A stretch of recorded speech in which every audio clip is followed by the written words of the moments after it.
I rise in opposition to the underlying bill. Mr. Speaker, I rise today in defense of 76,000 residents of the 1st Congressional District of Rhode Island, which I have the privilege of representing, who, according to the advocacy group Feeding America, are at risk of losing their ability to feed themselves and their families. That's because this week, the majority party in the House is ready to vote on a measure that will undermine the safety net in this country designed for our nation's women, infants, and children.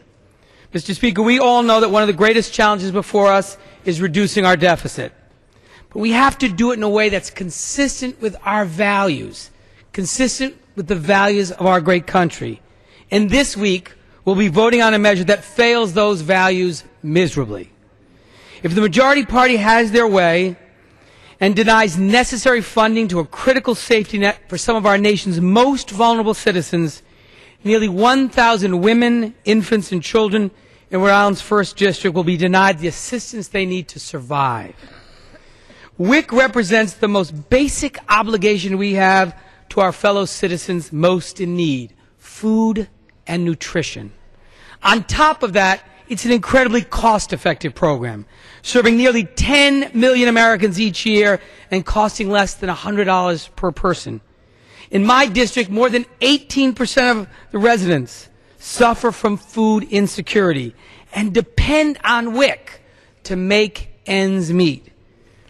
At a time when the middle class in our country is being crushed with high unemployment and still reeling from a housing crisis that has left countless families in foreclosure, we're seeing more and more people in need of assistance just to get by. And it's not just affecting people without jobs. It's folks who have a job as well, but they've had their wages cut, or they've had their wages diminished or their hours cut. This is not the time to allow people to lose the lifelines they need to survive. We've helped the auto industry, we've helped big banks. It's time to sustain support for families that are most in need and have been most devastated by this difficult economy.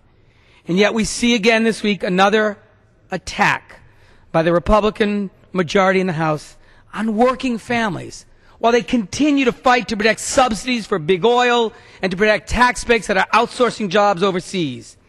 First they come after seniors by trying to end Medicare, and now they're coming after women, children, and infants who rely on food assistance.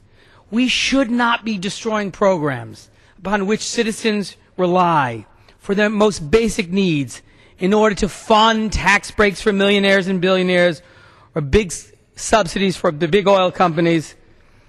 If we got rid of tax breaks for millionaires and billionaires for 1 week, we could pay for the entire WIC program for an entire year. I urge my colleagues to reject this proposal, to ensure instead that families most in need who have been hardest hit by this recession have access to food and nourishment. We have the ability to provide nourishment to families, and that's a cornerstone of a free and decent society. We cannot abandon this great responsibility. And I ask my colleagues, and I yield the balance of my time to the gentlelady, Congresswoman Moore.